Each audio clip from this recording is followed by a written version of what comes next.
see you guys in the dark. So, when I was 13, my friend, who we will call Mary, had a grandma who ran a nail salon downtown. I grew up in a really, really small town in Alaska. When I was younger, it seemed like a really safe place. As I got older, I realized just how corrupt and horrible it actually was. But I was 13, and I still wasn't totally aware of that. After school, Mary and I would always walk to her grandma's nail salon. It was in a building with a few other shops, and we would kind of just hang out and browse. There was a Thai restaurant that was our favorite, and we'd eat there a lot too, and we're pretty good friends with the restaurant owners. After some months of the same routine, just hanging out every day caused me and Mary's family to become like family. Her grandmother, who we'll start calling Gretchen, had the idea of wanting to open a little coffee stand in there. The other shops were a cookware store, a clothes consignment shop, a game shop, and a couple other random ones. So we figured it would have nice business, and she wanted Mary and I to work the coffee stand while she was in the nail salon. I partly believe it was that she just simply wanted us out of her hair. Anyways, we went and trained properly, but since we were 13, we were being paid under the table. We had set it up right in front of the Thai restaurant. After about a week of the coffee stand being up and running, this guy who looked about 18 to 20 years old, he would get a small vanilla latte every day and sit in the mall and kind of watch us work, but also browse around the game shop, so we just kind of thought maybe he lived nearby and liked to come there every day. And maybe we hadn't noticed him because he obviously wouldn't be coming to get his nails done. He honestly looked kind of dirty and like he didn't care that much.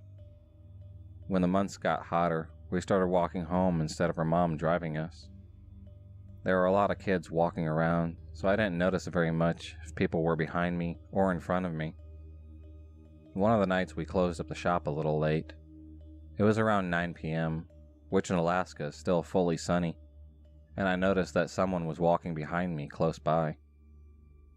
I stopped dead in my tracks and didn't hear anything, so I kept walking, and I was sure I heard it this time, and I turned around, and there he was. The same guy that was in the mall, every day following me. I was 13 and shy, so I just kept walking, and I made a loop around and just walked to the mayor's office behind the police station. I called my dad from there because I felt safe, and he came and got me. This repeated in slightly different ways for about 2 weeks, and eventually, I don't know how to this day, he found out where I lived. He would knock on the door, leave flowers, call our home phone, all kinds of crazy stuff. My dad finally helped me get a restraining order, but it took about a month to get anyone to take us seriously and come see him at my workplace, as we had no idea what his name was. Once that was in effect, it stopped for only about a week, and he started showing up again. He continued stalking my home, and even hanging out by the fence of my school when school was back in session. Finally, I had enough. I moved in with my mom because she was, frankly, a better parent to me, and taking it way more seriously. She lived so far out that I couldn't walk anywhere, and she had no electricity or running water. But I didn't care anymore. I felt so much safer, and so much more loved.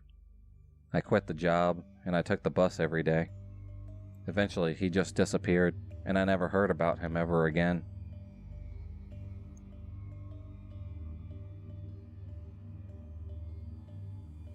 My mother, my grandmother, and I live in the same house, but in 2 different flats in a very short street with only 6 houses in total. We moved here in 2012, and everything was fine. One day, there was an old man moving into another house in the street. He seemed very nice, but my image of him changed quickly when the incidents began. My grandma lived in the first floor, so everyone walked past the house can technically look into her flat when she had the blinds open. She started telling us about how she'd sometimes see 2 feet under the blinds of the big windows. Always the same shoes, though. One day, she pulls them up while the shoes are there, and guess who it is? Yeah, it's the old man. Turns out he has been watching her for quite some time through her windows, and even from his balcony, from which he has perfect view of the big window in her living room.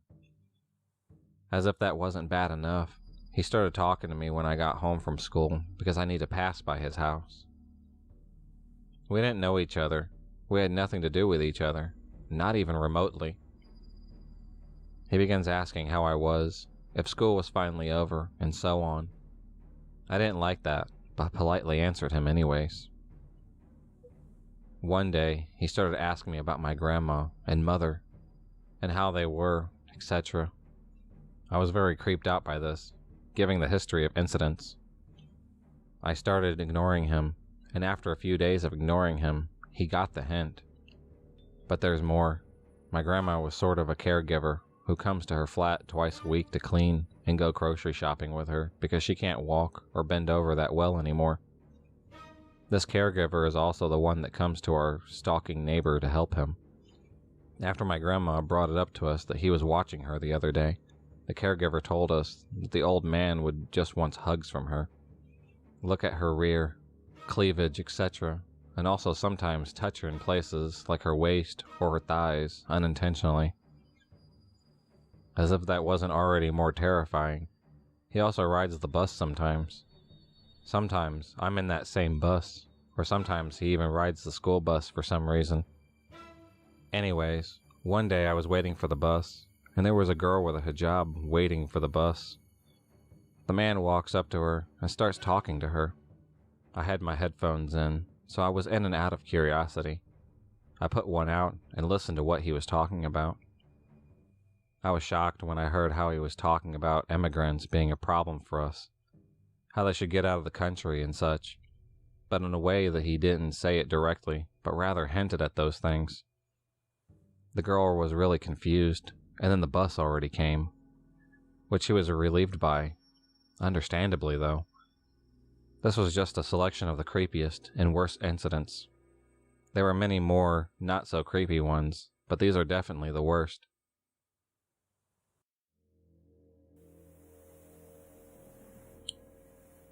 This was during a period when my boyfriend and I were separated.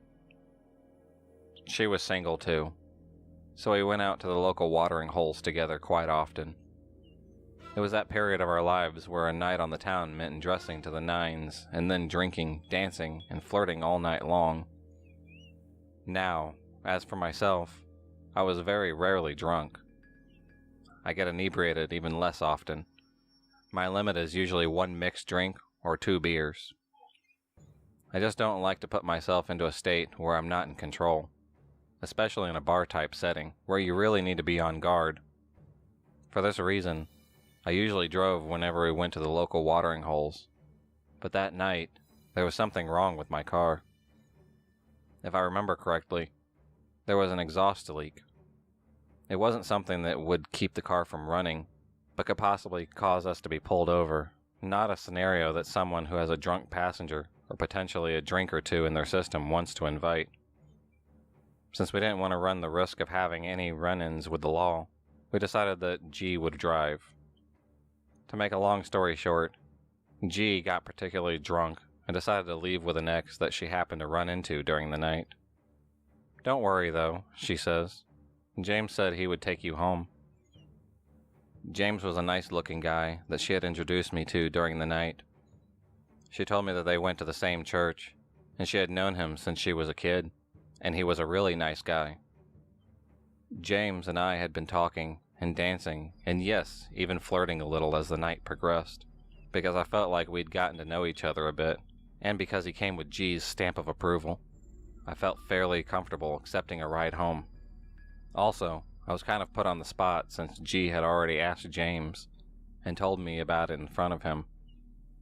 I didn't want to insult the guy I potentially wanted to go out with. Looking back, I wish to whatever you worship that I had just called a cab. On my way home, James dropped a lot of hints. "I'm not ready to call it a night. I'd like to hang out a bit more. I could use another beer," things like that. I casually told him that I was tired and ready for bed, and thanked him for the ride home. He asked me for a kiss, and I gave him a playful peck on the cheek, patted him on the arm, and shut the car door. The next day I go out to run errands, and the phone rings as I'm walking in the door. It's James wanting to hang out. I'm tired, so I say he can come over, and we'll watch a movie and hang out for a short while. When I hang up, I see he's left a couple messages while I was out. A little pushy, but okay, I guess.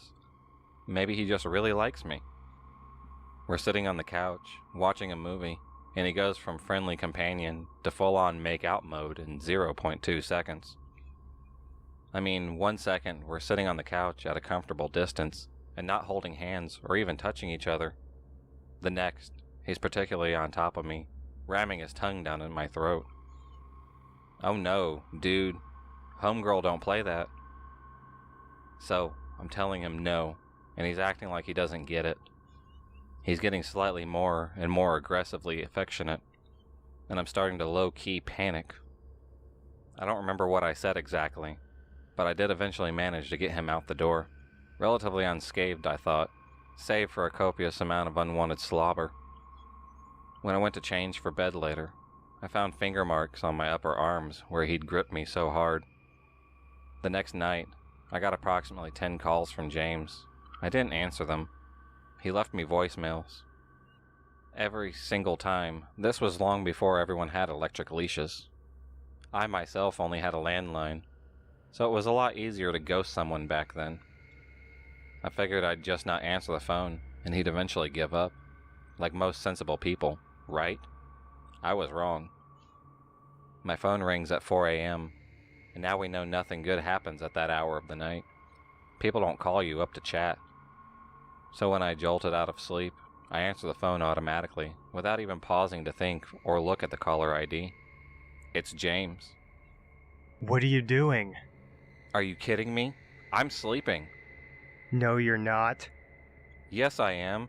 That's what most people do at 4 a.m. on a work night. Why is your living room light on then?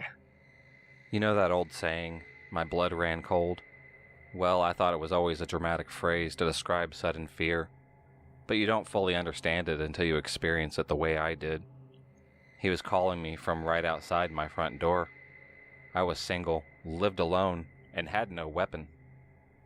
I was in the habit of leaving curtain lights on at all times because, quite honestly, I'm afraid of the dark. I feel safer with lights on, and even sleep with a bedside lamp on. I always have since I was a child. I don't remember what I said back, except that it involved a lot of swearing, and it ended with him pounding on my door and calling me repeatedly for about half an hour or so. I eventually had to call the police to get rid of him. The next day, I sarcastically thanked G for the setup, and she was furious when she saw the bruises on my arms. She ended up admitting that she didn't really know James all that well, but they had been acquainted for a long time, and he seemed like a really nice guy. He kept up the psycho dialing for a while, but finally quit when G confronted him about my bruises, and threatened to expose his behavior to their church community. And worse, his mother. Thank goodness, though. James, wherever you are, let's never, ever meet again.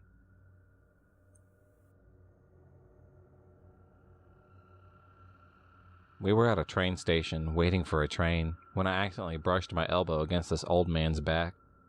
He then got up and started swearing really loudly at us. I obviously apologized to him. At this time, the train came, and we got on, with the old man also getting on through another door. On the train, he walked past us and started swearing at us again and sat somewhere else. When we got to the train station that we were supposed to get off at, I turned around to face the door and realized that he was also getting off, and he was staring at us from the other door. But it happened so fast, we had to get off, and at the door of the train station of the platform, he asked me where I was from. I was shocked and scared, so my friend just dragged me away. We hid behind a convenience store at the platform for about 5 minutes, and then headed to the exit. As we got closer, we realized he was standing at the exit and was looking for us and waiting for us. We immediately ran the other direction to another exit and got on the bus there. We kept looking behind us and hoping he didn't follow us. After the whole situation, we were so shocked and paranoid that we went back to our place and changed out of the clothes we were wearing in fear of being spotted again. Thankfully, nothing happened after that, and we got back home safe. But I wouldn't want to think about what would have happened if I didn't see him at the exit and continued walking that way. So, old man at the train station, let's not meet again.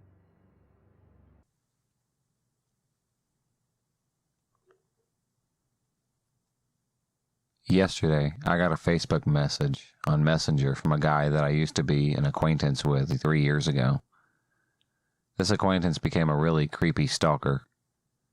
He somehow found my Facebook even though I never told him my last name, and even if I did, I know he would still have a hard time finding me. "Hey, how are you? You're still so pretty since the last time I saw you. Why are you ignoring me? Are you ready to give me a chance?" Those were the messages he sent me last night. When I was 17, I used to work at a van store in the mall. Creeps were pretty common. A lot of the older men would come in and make me uncomfortable in various ways by asking for my number and if I had a boyfriend, and sometimes touching my lower back or gripping my arm.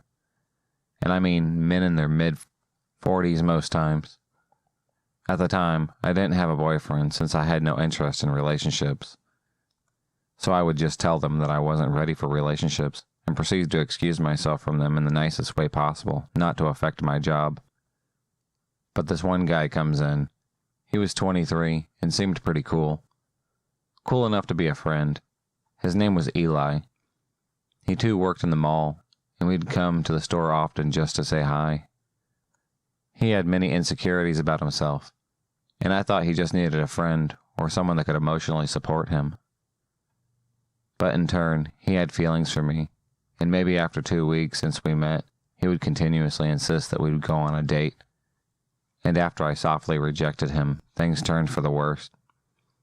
There were times I would be on break, and I would just be walking around the mall, and I could see him pacing behind me at a distance.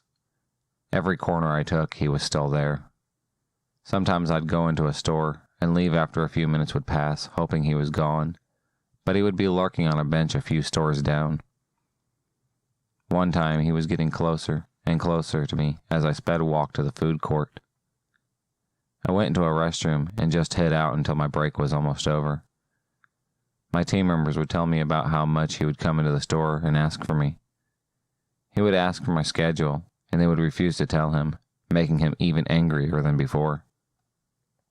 He would text me continuously, asking if I could give him a chance, and that I was a horrible person because I didn't give him one. He insisted that I was all he ever wanted, and he threatened he would follow me home one night from work so he could know where I lived. I wasn't really afraid, just angry, and I was considering threatening him back. But I didn't really know who he was, so I didn't try it.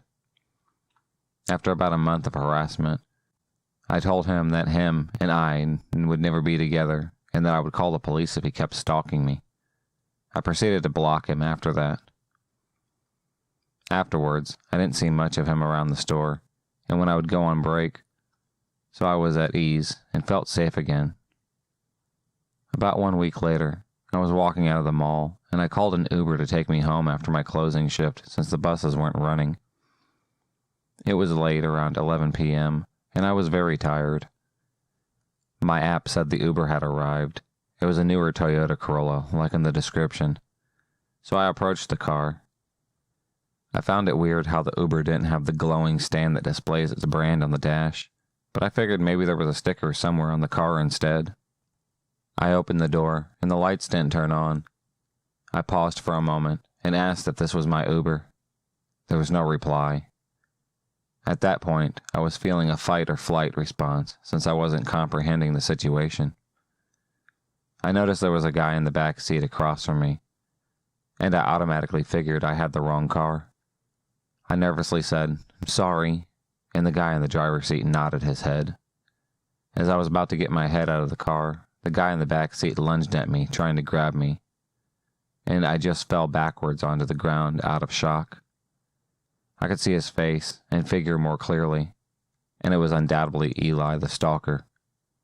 I scrambled up and ran back into the mall as fast as I could without looking back. And once I was in there, they were gone. I never shook as violently as I did that night. I was so disturbed that I canceled my Uber ride and waited for my dad to get me. Shortly after that, I stopped working in the mall, and I never saw him again.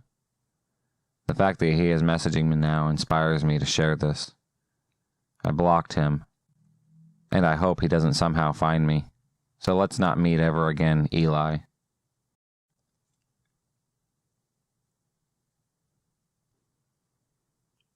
I've had my share of stalkers in my lifetime. One of the stalkers was on Quora, and this person initially began stalking me because his last name sounded Jewish. One stalker got extremely obsessed with me to the point of finding photos of back when I was a minor to use as a profile picture and to impersonate me. She would then come out with random things such as, "Your relatives in the Holocaust were fake and a scam," when I never had relatives in the Holocaust in the first place. She would then post photos of me and comment about how ugly she thought I looked, again using images of me when I was legally a minor. Every time she found a new image of me, she'd change it to that image. She somehow found my full name by reverse image searching a picture I posted that I never said was of myself. And then a link to an online yearbook came up. The woman who did this was in her 50s, judging by her original profile picture, and would even make deviant art accounts just to dox me and try to ruin my reputation with posts she made under my name. For example, she would post things like, "Nice art. Such a shame it was made by a terrible person." Or, "Does your brother know about your online activity? Do you realize that I live in the same country as you, too?" Sometimes when I'm driving, I feel like I'm driving up north and having a chat with your mom, and so on and so forth.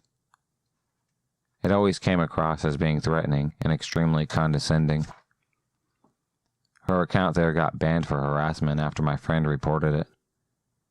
Her harem would stalk me and spam me on Quora as well, finding the stupidest rationalizations to spam and dox me.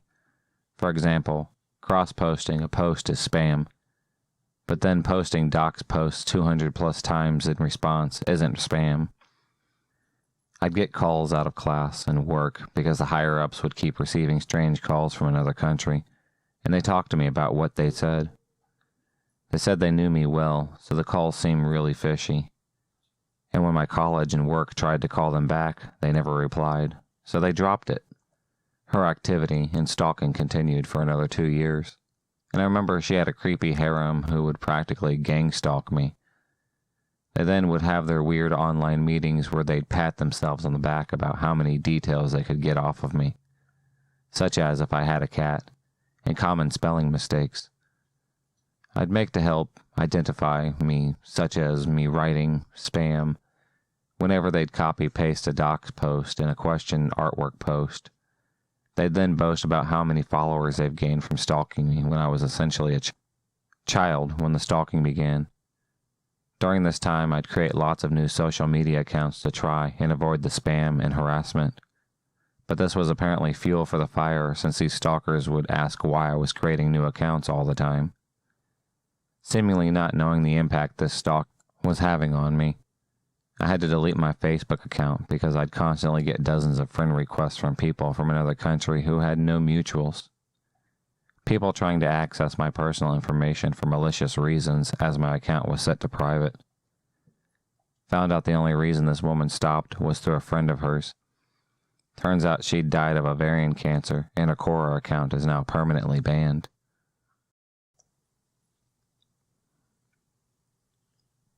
I was born in the early 90s and grew up with a computer in the home, making me more familiar with computers than my parents and giving me a lot of opportunity to get myself in trouble. At 12, I had a MySpace, a live journal, and a profile on One Model Place, a website where aspiring models and photographers could connect. My photos weren't provocative, but obviously there were a lot of creeps on the site looking for young girls like me who wanted attention. This one man, we'll call him Beaver, messaged me constantly to tell me how beautiful I was, and that he'd love to photograph me. He tried to arrange a meetup. I think at one point offering to fly out to me for a photo shoot. I'd never actually intended to meet up with anyone on the site. I may have made a stupid choice by putting my photos on the internet, but I wasn't that naive. I ignored him, but he continued to message me for years, eventually finding me on MySpace and later on Facebook. I blocked him and moved on, assuming that would be it. Fast forward 16 years. I'm 28 years old, it's 2019, and I get a message on Instagram, which, mind you, doesn't have my last name anywhere on it. It's Beaver, telling me how beautiful I still am, and that I've clearly turned into a sophisticated young woman, and asking me if I am still modeling and interested in meeting up for a photo shoot. I have no idea how he found me, why he was looking for me, or why he even remembers me almost 2 decades later, but it's really unsettling. I blocked Beaver on Instagram, but now I think this may be a stalker situation and don't know how to proceed. So Beaver, no. I don't want to do a photo shoot. Please give up, and let's not ever meet. This happened to me a few years back when I was in my early 20s. At the time, I worked in a department store at a makeup counter. The job relies on heavy, good customer service and building relationships because you want people to keep coming back to spend money on your products. We're given personalized business cards so that we can build our own client base. It's not uncommon to be familiar with people who frequently shop in the store. As workers, our training is focused on being friendly and accommodating. One day while I was working, I had to move to a makeup counter that wasn't my own to cover someone else's lunch break. It was a really slow day, so I was just leaning on the counter, people watching. I could tell most shoppers were just browsing, so I kept to myself. One of the people that I noticed was a very tall and broad man.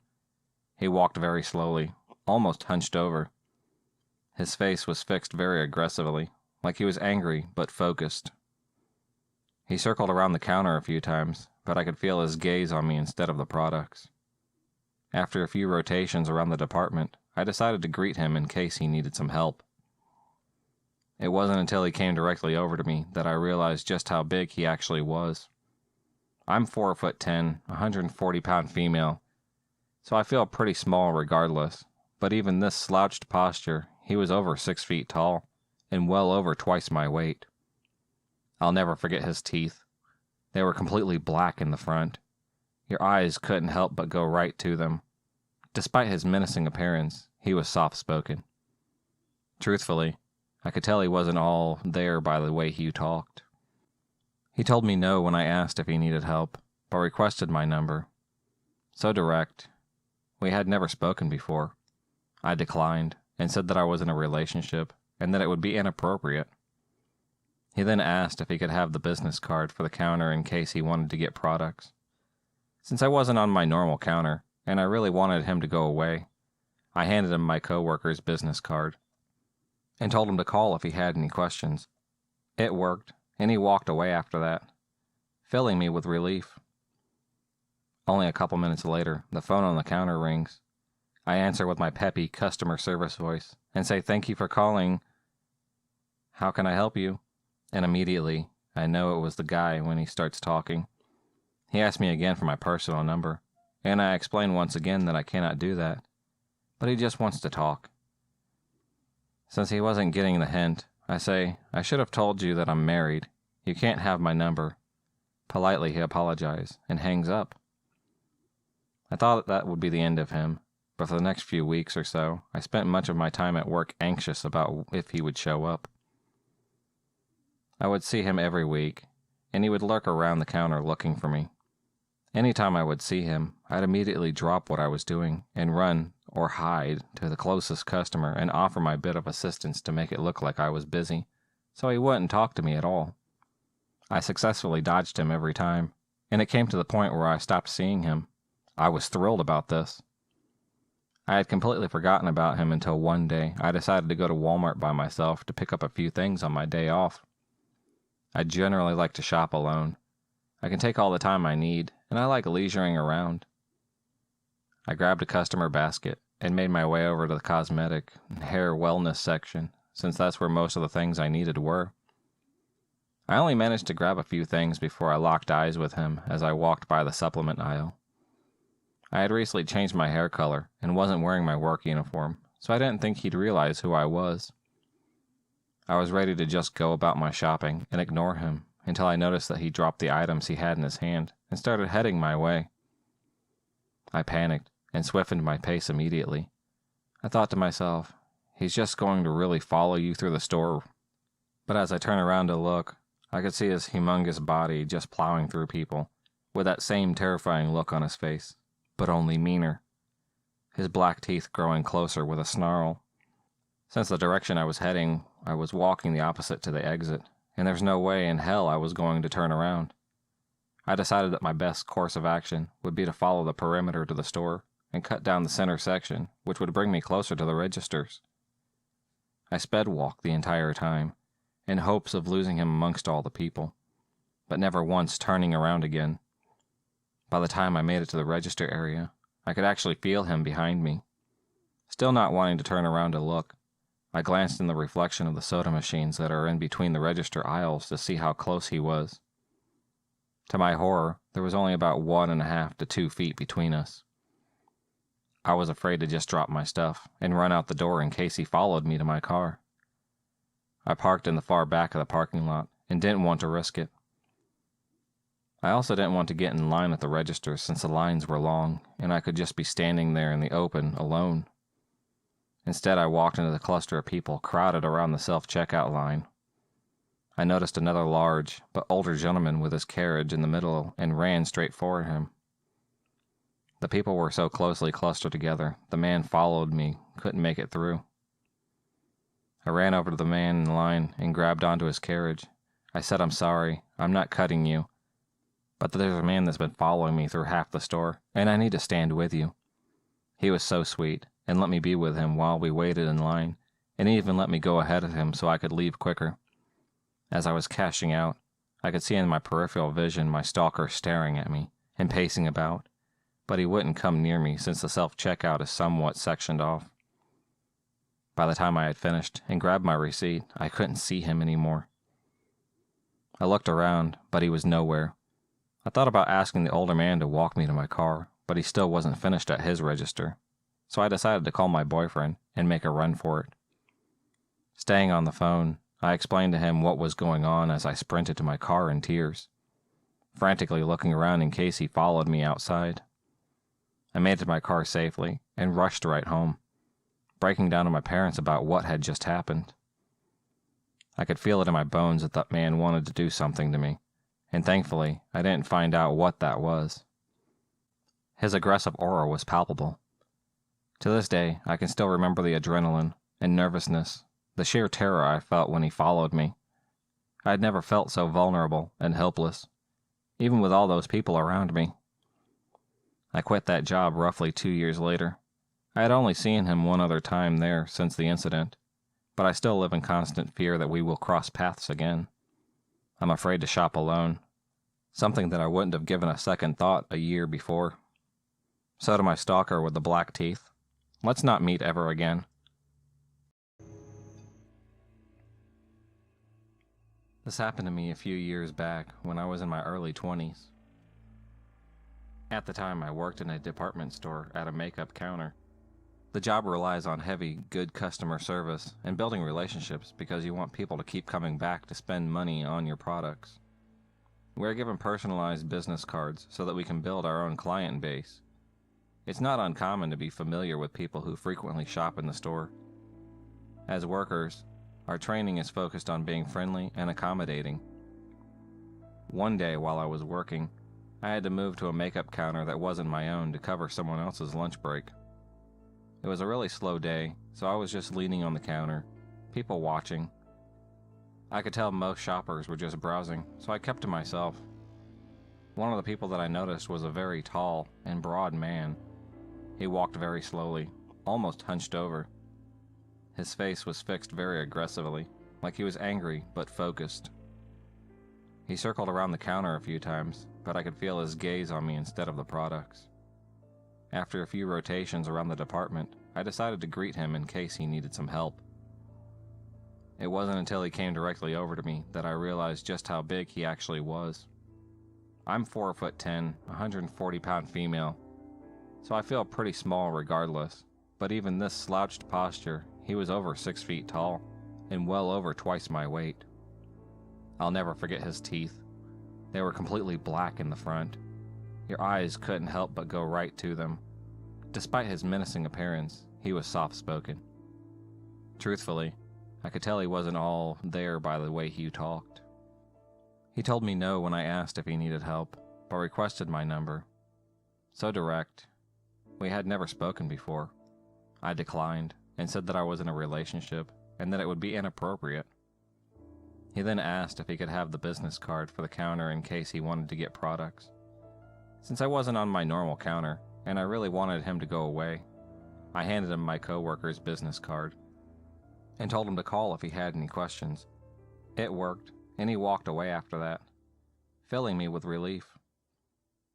Only a couple minutes later, the phone on the counter rings.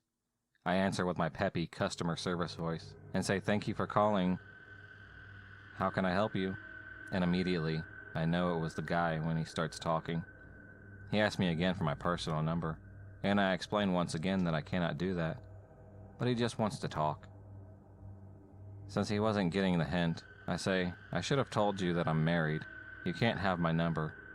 Politely, he apologized and hangs up. I thought that would be the end of him, but for the next few weeks or so, I spent much of my time at work anxious about if he would show up. I would see him every week, and he would lurk around the counter looking for me. Anytime I would see him, I'd immediately drop what I was doing and run or hide to the closest customer and offer my bit of assistance to make it look like I was busy, so he wouldn't talk to me at all.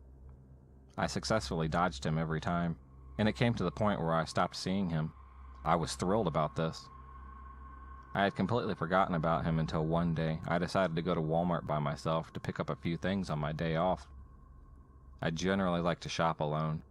I can take all the time I need, and I like leisuring around. I grabbed a customer basket and made my way over to the cosmetic and hair wellness section, since that's where most of the things I needed were.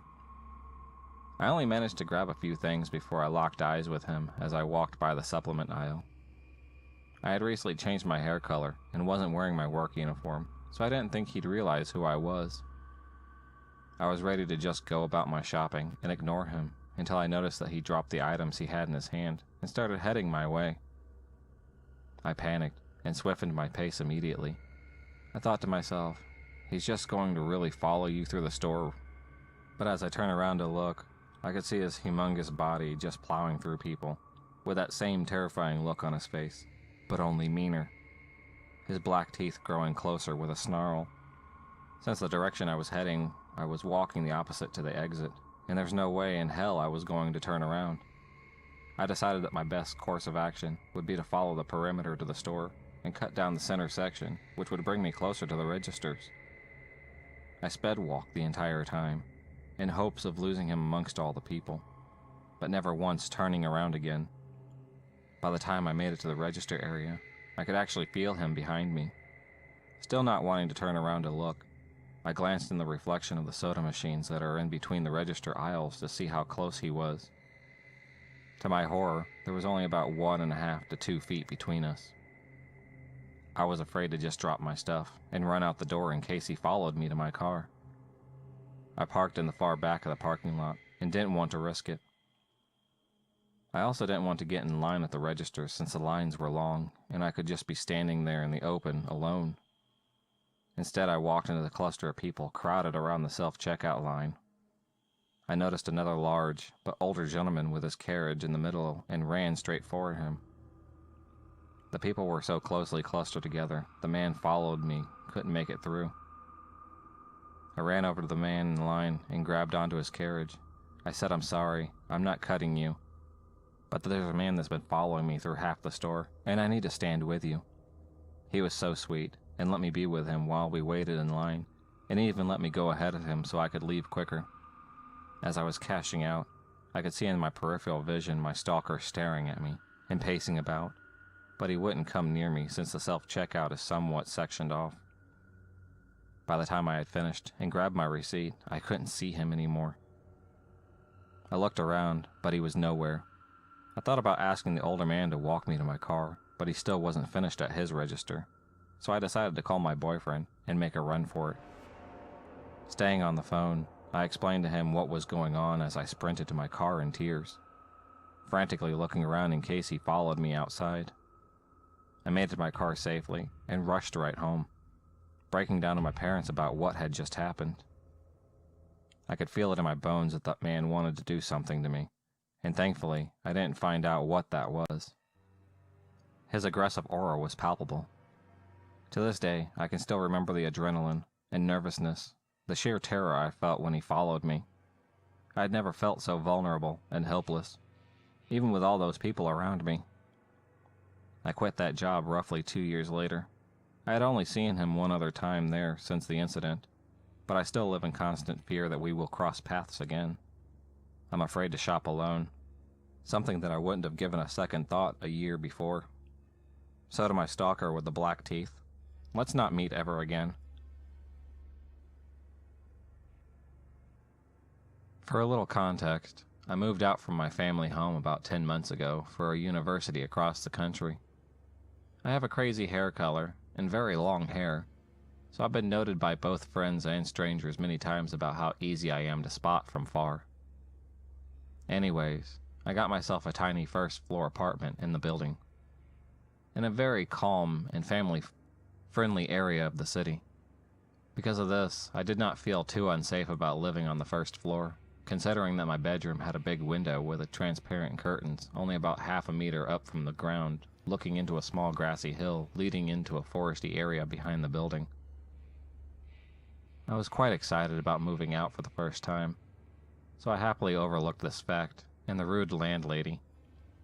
Besides, this city is within the Arctic Circle, meaning that since it was summertime, there was midnight sun. Also noteworthy, it would eventually be no sun at all for about 2 months during wintertime. The landlady told me and the other female student I lived with, that the small area behind the apartment building that our window looked out into were off limits. No one would ever walk there, so it was supposedly perfectly safe to keep the curtains open at all times. In order to reach this area, a person has to climb over a 3-meter tall wooden fence that was below the area ground, or climb above this 2 meters of ground wall leading up to the foundation level. In the grassy area outside my window, there's nothing in this area but a strip of grass, and in wintertime deep masses of snow that go all the way up to the window. A few weeks after moving in, I started feeling a little creeped out for seemingly no reason. I would sit at my desk and read, and feel as if someone would be watching me from behind the trees on the other side of the fence. As it started getting darker, I realized that anyone from the outside could easily watch me, as if I lived in an aquarium with the apartment all lit up.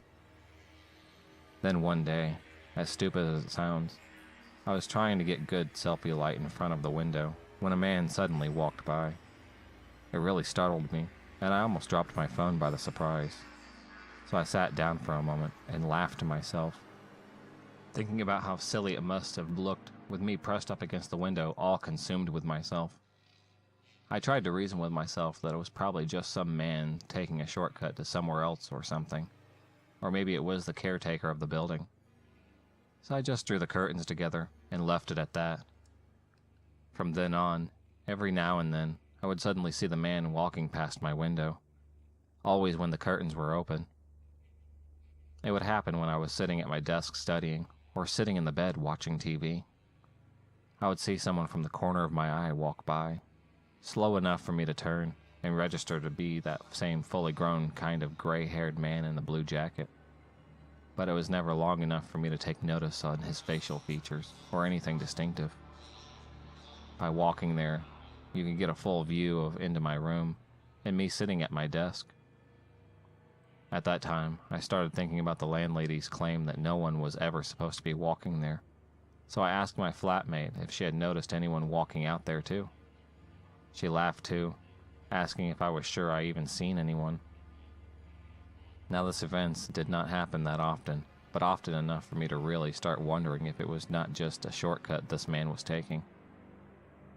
I half-jokingly texted my parents about it, telling them I was an easy voyeur victim with the aquarium window and transparent curtains. My mother naturally freaked out and decided to send me some non-see-through light-blocking curtains. Before they ever arrived, I started noticing this man did not just walk by my window once. Sometimes maybe half a minute later, he would return from the other way, and then walk back by again. I have to point out once more how narrow this area is, making it so that his jacket would almost slide across my window while walking past. After the new curtains arrived, the problem seemed to be solved. I could finally sleep at night again, and thought no more of it. Lived my life unbothered until I finally went back to my hometown for Christmas. It was when I returned back that I realized something was definitely going on. I'd begun dating a guy, and brought him home to watch movies and stuff, during which the curtains were open, and it was pitch black outside. One night, where for unknown reasons I felt really restless, and my insomnia was just more terrible than usual. I woke up around 5 a.m., and peeked out of the window to see a deep and large footprint in the snow, stopping very close in front of my window. There also led across the area, but judging from the shape of the footprint, it seemed like this person had walked back and forth. Now this alone is creepy as hell. The idea that someone had been standing there close to the window, trying to peek through the gaps of the curtains. But there was more. Yellow snow everywhere under my window. Yellow drops still on my windowsill. This psycho had peed on my window. I was exhausted and tired, so I did not think it through right away. I just told myself it was indeed nasty and creepy, but perhaps it was just some guy stumbling home drunk after a night out and need to relieve himself. As I woke up more, I realized, though, that it was very illogical for a drunk to manage to climb his way up there, not to mention that he would choose a window instead of a wall. As the sun went up, I looked out the window more, and it just seemed too determined that someone would just choose my window out of the row. It seemed kind of personal and angry. I was living alone at this point too, as my flatmate had moved out a few months earlier. The curtains into her room were always open, and as I went to check the footprints, I had just walked right past that window, towards mine. While trying not to freak myself out too much, I thought about previous suitors and all that. People that might be mad that I was seeing someone new, but it did not really fit into their character. Then I remembered that man who had been walking outside my window in the months after I had moved in. Maybe he had been watching me this entire time, and did this to mark his territory, or some sick stuff like that. As for recently, things did not work out with the guy I was seeing, and since then, nothing more. As far as I can tell, have happened anyways. Now that the snow is melting, it's hard to tell if someone is out there at night, and I always keep my curtains closed. I'm still freaked out, and I want to color my hair a normal color so I won't be so noticeable. I can't wait to return to my hometown again for the summer so I can feel safe while sleeping at night. So creepy psycho who stands out there at night, peeing at my window and God knows what, let's never meet.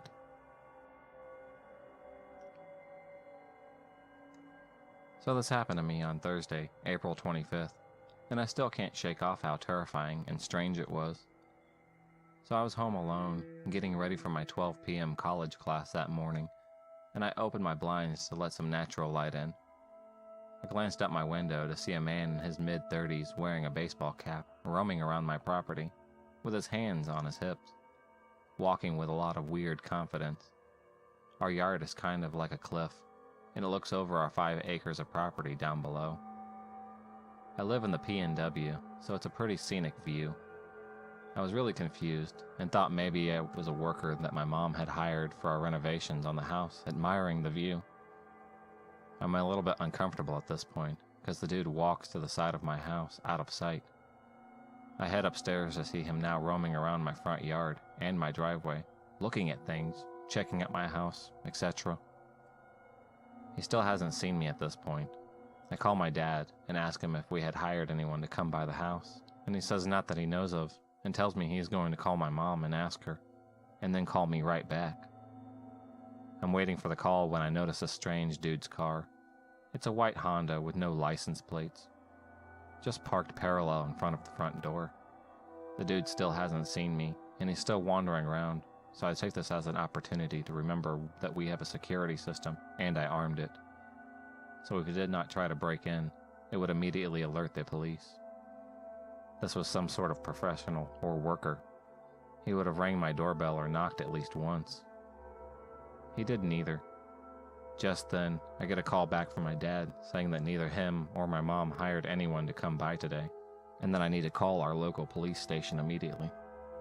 I went back downstairs after making sure to lock every door and window upstairs, and called my city's police station. I explained to a woman on the other end what is happening, and she decides that she's not going to send an officer out, and instead gives me a number to call their emergency dispatch line, and told me to talk to them. I called the number she gave me and immediately got an automated message saying, "Thank you for calling my town's name non-emergency hotline. Nobody is available to take your call right now. If this is an emergency, please hang up and dial 911. At this point, I'm really irritated because 15 minutes have passed and this weird dude is still lurking around my house while I'm home alone. And apparently that wasn't enough to warrant an emergency to the lady I called at my local police department. I hung up and decided to call 911. After getting in touch with the 911 operator, I was asked a series of questions about his appearance before they would even alert officers near me to start heading towards my house. The whole thing seemed really weird because nobody was in a hurry to have officers come up to my place when I was a younger girl home alone with a strange dude. I asked the officer if I could stay on the line with her when she, after what seemed like forever, alerted police to come to where I was. She agreed, and I went back upstairs to check out the weird guy. And he's now sitting in his unplated Honda, either listening to the radio show extremely loudly, or on a phone call with someone through his car.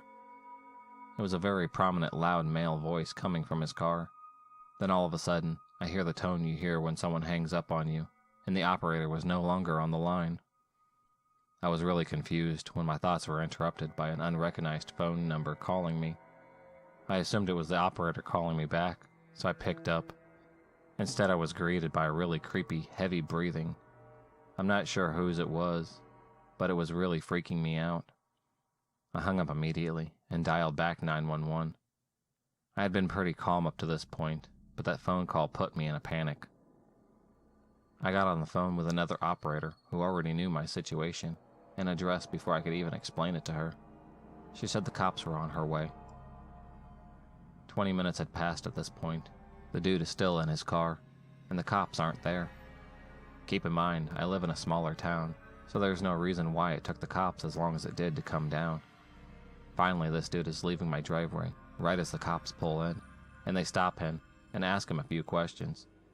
A cop then comes to my door and hands me a sketchy-looking flyer, saying it was just a landscaper. He said he had an appointment. I was really relieved and irritated that it was just a dude my mom had hired, until I realized that it wasn't. I called my mom back and said the cops said it was just a landscaper that you hired, and that he had an appointment. My mom replies with, "I can assure you, we never hired a landscaper, and we don't even need one."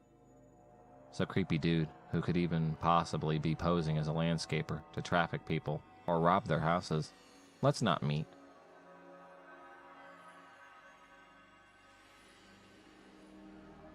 I met my stalker 2 times, and I'm freaking scared.